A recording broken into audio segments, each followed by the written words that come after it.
It's easy to hear in today's gospel reading another example of Mark's tendency to portray the disciples in the poorest light possible. In fact, it is often said that in Mark's version of the gospel story, the only thing the disciples get right is when they take up their nets and follow him in the first place, because after that, they seem to be a constant source of disappointment to Jesus. The disciples seem to consistently get it wrong about who Jesus is and what he wants of them. In fact, up to this point in the Gospel of Mark, the only characters who correctly identify Jesus are the demons. Then, in this pivotal point of the Gospel, Peter correctly names Jesus as the Messiah. But that's the only thing he gets right. Jesus confirms that Peter is correct, and he admonishes the disciples not to tell anyone. Later, we understand why Jesus has ordered them to remain silent. He knows they just aren't comprehending the whole and will only be spreading false expectations if he sets them loose now. It's not until after the resurrection that the disciples really do get it. We read this story with the benefit of hindsight and wonder why they keep getting it wrong. But if we put ourselves in the context of Jesus' lifetime, it's easy to understand why Peter and the others were scandalized. Jesus is telling the crowd that he is going to be taken from them in the most humiliating, excruciating, and shaming process imaginable. And Jesus expects his followers to do the same. This is not what anyone would expect from a recruitment message. So Peter takes Jesus aside and essentially tells him, "Don't be saying that stuff, Jesus. You've got a good thing going here. These people love you. They trust you. This talk is going to ruin morale." And some of his followers surely turned away at that point, thinking, "Nope, that's too much. You're asking too much of us. We didn't sign up for any of this." Those individuals had followed Jesus as long as they were getting something from him, as long as his career was on the upswing. Now Jesus is saying that intellectual buy-in to his word is not enough. There's an extremely high moral demand in play here as well, and there is no path to following Jesus that doesn't involve the cross, both his and ours. So who can blame Peter or anyone for wanting an easier way? We want the same Messiah Peter wants. We want a God who heals illness, provides ample prosperity, assures safety and security, backs our favorite sports team, and yes, banishes wildfires and a pandemic. The theme of God as an easy refuge from life's challenges is repeated in the next chapter of Mark's Gospel also. In chapter 9, in the story of the Transfiguration, Peter wants to stay there. He says to Jesus, "It is good for us to be here. Let us build 3 huts, and we'll stay here." And Jesus says, "No, we have to go back down into the valley where life is messy and hard and dangerous." We also want the God who protects us from suffering and vulnerability and loss. Those are the life experiences we'd rather not feel, or so we tend to believe. But Jesus is not offering a sort of Santa Claus guardian angel God.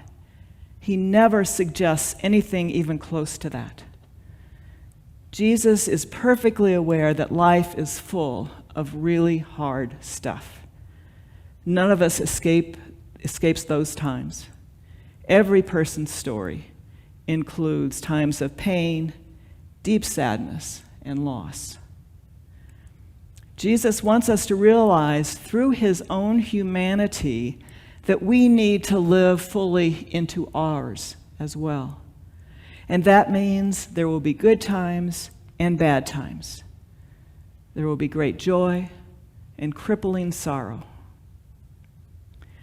Dr. Brené Brown, noted social science researcher, author, and public speaker, has done extensive research on human emotions.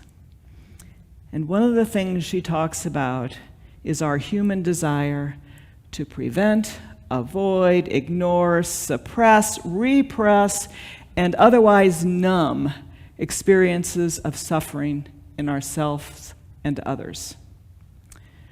Translated into our Christian terminology, that means nobody wants to carry a cross. That's not surprising.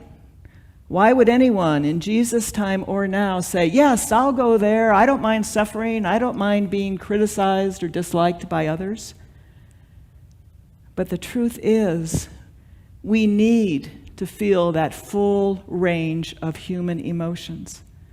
Because if you try to numb the hard ones, you also numb the good ones. The two are inseparable. You can't try to keep clear of grief without missing out on joy at the same time.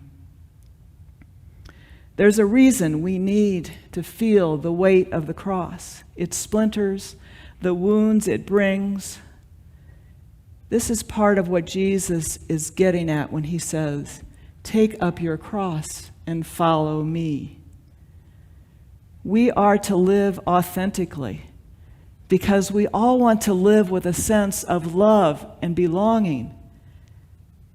And that authenticity hinges on our willingness to love, even though it inevitably brings grief and hurt. A happy and satisfying life is not something you go out and get or earn or buy or win. Consider these questions. What gives you the greatest joy in life? When do you feel most alive? Most true to the person you believe God created you to be? What creates for you the deepest sense of purpose? Think about those questions for a moment, and I'll come back to them. This past week, Presiding Bishop Michael Curry shared a pastoral word on the 20th anniversary of September 11th. I think a portion of his message is especially relevant today. He said, "While 20 years have passed, I also want us to pause and remember the days that followed those tragic events. There was a moment in the aftermath when people came together. We were praying, grieving, and also working together. Because in that moment, however fleeting it was, we knew with immediacy and vulnerability that we need God and we need each other." That brings me back to the question of what brings you joy and a sense of purpose, and knowing that you are being true to the person God created you to be. Your answer to those questions probably doesn't involve something you bought or even earned. My guess is that it involves relationship, an act of service, even the sacrificial act of caring for another who cannot care for themselves.